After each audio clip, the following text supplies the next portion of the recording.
Bonjour e bienvenue sur Afluência, o podcast da Aliança Francesa Brasil.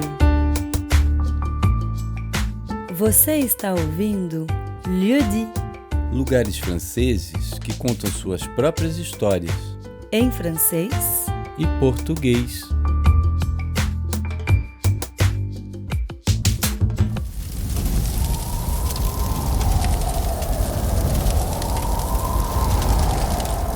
Jamais je n'oublierai ce 15 avril 2019.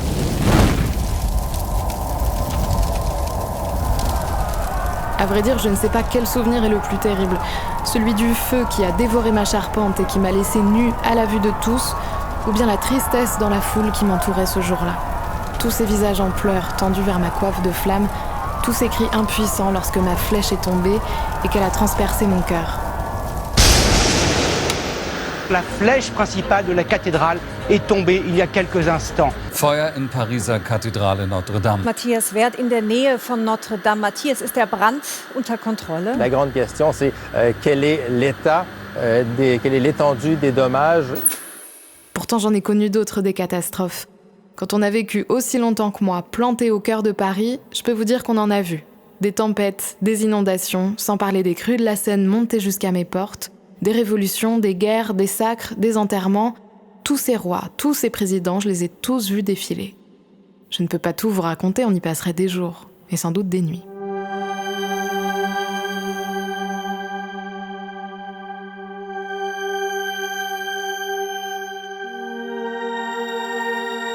Mais parfois, quand je m'ennuie, j'essaie de me rappeler de mon souvenir le plus lointain.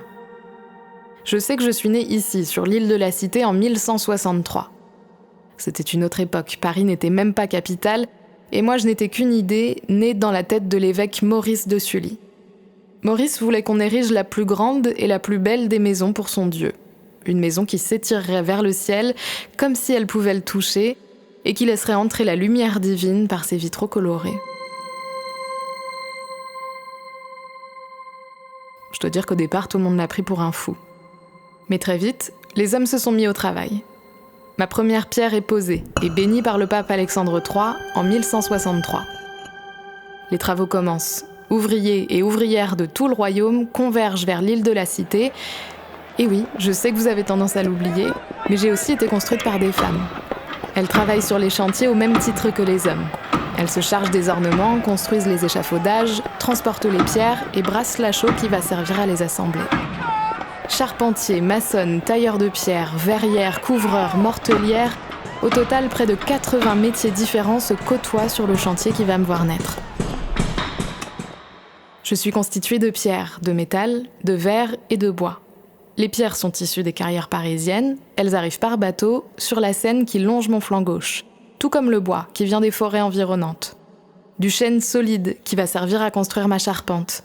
Elle était considérée comme une œuvre d'art à part entière. On l'appelait la forêt, à cause des 2000 arbres qu'il avait fallu pour la construire.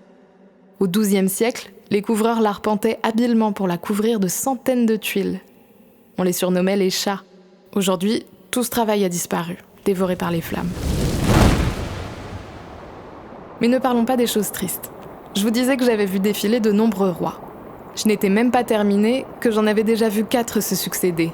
Là, juste en face de moi, au bout de l'île, dans le palais de la Cité. Louis VII, Philippe Auguste, Louis VIII et Louis IX, celui qu'on appelait Saint-Louis. Je me souviens bien de lui, parce qu'il a apporté en France des reliques de Jérusalem, que je garde précieusement en mon sein. Couronne d'épines, clous et morceaux de la croix, ces petites choses qui auraient peut-être touché le Christ. Des pèlerins du monde entier se succèdent pour venir les voir.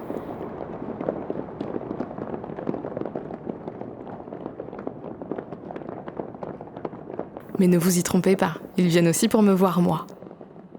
Au fil de ma construction qui dure plus de 150 ans, même les Parisiens se déplacent pour m'admirer. Plus je m'élève et plus ils me dévisagent. Il faut vous imaginer qu'ils n'ont jamais rien vu de tel. Je ne ressemble à aucune de leurs églises romanes, à aucun de leurs châteaux. Je suis plus fine, plus légère, et sans me vanter plus élégante, avec mes longues colonnes et mes arcs brisés. Mes plafonds se creusent en voûtes étroites, des croisées d'ogives, une importante avancée architecturale qui me permet de m'élancer vers le ciel. On perce mes murs d'immenses fenêtres qui laissent entrer la lumière de toutes parts, au travers de vitraux multicolores. Je suis une pionnière, dit-on, une pionnière de ce qu'on a appelé l'architecture gothique. On dirait que je tiens en équilibre, prête à tomber comme un château de cartes. Mais je suis bien plus solide qu'il n'y paraît. C'est grâce à mes grandes pattes plantées dans le sol, mes arcs-boutants. Depuis l'extérieur, ils poussent mes murs pour contrer le poids des voûtes qui culminent à 35 mètres au-dessus du sol. Ce sont ces deux pressions contraires qui me font tenir debout. Je suis vivante, dit-on. Les historiens de l'art disent que mon architecture est nerveuse comme le corps humain. Une merveille de calcul et d'intelligence humaine. Ils me font rire tous ces chercheurs qui me tournent autour. Si seulement vous pouviez les voir. Ils m'analysent, me dissèquent et s'arrachent les cheveux de ne pas comprendre comment leurs homologues d'antan ont pu faire des calculs si précis sans leur technologie moderne. Je me souviens de mes premiers siècles comme si c'était hier. Pourtant, mon quartier a bien changé depuis le Moyen-Âge. L'île de la Cité, c'était mon petit village. À mes pieds, il n'y avait pas de parvis comme aujourd'hui, mais un enchevêtrement de rues et un fourmillement ininterrompu de badauds. Des artisans, des commerçants, des mendiants, des hommes d'église et même des condamnés à mort qu'on exposait devant mes portes avant leur sentence. Je connaissais les visages et les habitudes de chacun. À force de les observer, je pouvais même prédire leur comportement. Surtout que la population vivait au rythme de mon clocher, qui marquait le début et la fin de la journée. Je le faisais aussi chanter pour la messe et en cas d'événement particulier. Là, je faisais sonner les bourdons, mes immenses cloches de cuivre qui pesaient plus de 10 tonnes chacune. Si vous me trouvez belle aujourd'hui, sachez que j'étais encore plus belle à l'époque. Je vous assure, contrairement à ce qu'on croit, je n'ai pas toujours eu la couleur gris-blanche de la pierre calcaire. Au départ, ma façade était peinte de couleurs éclatantes, du rouge, du bleu, du vert et même de la feuille d'or. Et quand le soleil venait se coucher face à moi, il projetait ses derniers rayons sur ma façade et me faisait briller de 1000 feux. Tous les soirs, je resplendissais. Depuis leur palais, au bout de l'île, j'étais sûre que les rois me voyaient. Et qu'ils me trouvaient belle. Je me suis pas trompée. Au fil des siècles, ils ont cherché à s'accaparer un peu de ma beauté et de mon influence. Pourtant, au départ, je n'étais pas destinée à être la cathédrale des rois. Mes cousines de Reims, où ils étaient couronnés, et de Saint-Denis, où ils étaient inhumés, étaient leurs préférées. Mais moi, contrairement à elles, j'étais en plein cœur des lieux de pouvoir. Alors très vite, le politique a fait irruption dans mon quotidien. Les rois voulaient figurer au milieu des saints et des reliques. Plusieurs d'entre eux ont fait ériger des statues à leur effigie dans mon cœur, notamment au XVIIIe siècle, le roi Soleil, qui m'offre aussi une magnifique Pietà de marbre. Je suis flattée bien sûr, mais j'ignore que cette alliance du religieux et du politique va me valoir quelques problèmes. 1789. Ce peuple que je connais si bien, ce peuple qui m'a construite, ce peuple que je vois tous les jours affluer à mes pieds, ce peuple a faim et se révolte contre le pouvoir royal.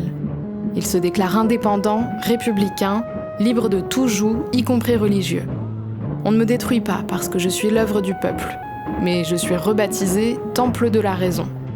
Je ne suis plus la maison de Dieu, mais celle de la connaissance. On tient en mon sein des réceptions populaires et on m'utilise aussi pour stocker des marchandises. On fait fondre mes cloches pour en faire des canons et on décapite les statues de rois qui habillent ma façade. Enfin, on masque les fleurs de lys sur mes vitraux à l'aide de peinture noire.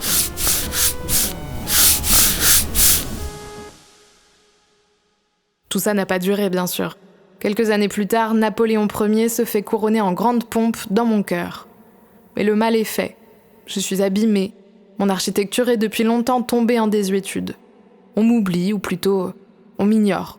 On passe devant moi sans même lever la tête. J'aime pas beaucoup parler de cette période. J'étais comme une vieille femme dont on attendait la mort. Mais c'était sans compter sur Victor Hugo. En 700 pages, c'est lui qui me redonne du crédit auprès de l'opinion publique. Son roman Notre-Dame de Paris, qui paraît en 1831, se déroule entre mes murs. Pour la première fois depuis longtemps, on parle de moi, partout. On se rend compte de ma valeur. Il faut me sauver. Les hommes du 19e siècle se prennent de passion pour le Moyen-Âge et cherchent à comprendre l'architecture gothique. Enfin, on se met à apprécier mes formes et mes couleurs. Une pétition est lancée par des dizaines de personnages publics, dont Hugo. Et quelques années plus tard, la récemment créée Commission des Monuments Historiques organise un grand concours pour recruter le meilleur architecte destiné à me remettre en état.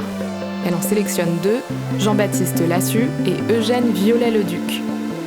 C'est surtout l'œuvre d'Eugène qui va rester dans les mémoires. Fou d'architecture gothique, il me trouve sublime et rêve de me rendre ma gloire d'antan. Mais il n'a pas seulement l'ambition de me restaurer, il veut m'embellir encore.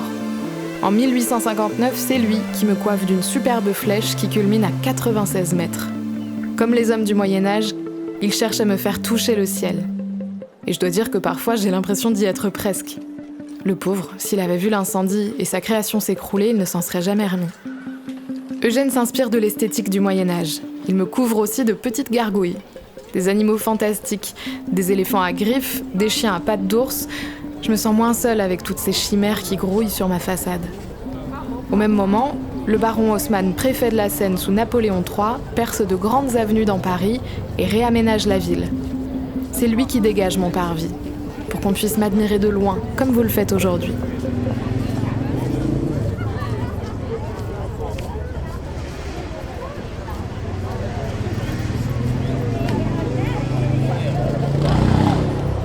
À ce propos, il faut que je vous dise quelque chose. Vous me manquez. Je sais, je ne suis pas seule, j'ai mes gargouilles et mes 850 ans de souvenirs pour me distraire. Mais quand même, avant l'incendie, je recevais 14 millions de visiteurs chaque année. 14 millions. Et aujourd'hui, personne. Bon d'accord, je dramatise. On ne peut pas dire que je sois seule. Tous les jours, toute l'année depuis 2 ans, ouvrières et ouvriers travaillent d'arrache-pied à me redonner vie. Une fois nettoyés, tous mes vitraux sont intacts, y compris les grandes roses qui ont fait ma gloire au XIIIe siècle. À l'intérieur, sous la suie et la crasse, on redécouvre les couleurs rutilantes et la feuille d'or intacte au mur de mes chapelles. On me nettoie, on me renforce, on me restaure, on planifie la reconstruction de ma charpente et ma réouverture dans 3 ans. Il faut aller vite. Tout ça me rappelle mes jeunes années, et ça me chatouille un peu tous ces hommes et ces femmes qui fourmillent et me façonnent à nouveau. Chaque jour, j'admire leur travail et le soin qu'ils me portent. Je sais qu'ils se mettent en danger pour me redonner vie. Je vois les cordistes qui se balancent comme de petites araignées au-dessus de mes voûtes et les restauratrices qui portent un masque pour échapper à mes poussières de plomb. Je leur chuchote mes histoires. Je ne sais pas s'ils m'entendent. Ils disent que c'est un honneur pour eux de travailler à me remettre en état. Moi, je suis honorée qu'on m'accorde autant d'attention. Je suis une vieille dame, vous savez, et j'en ai vu des choses.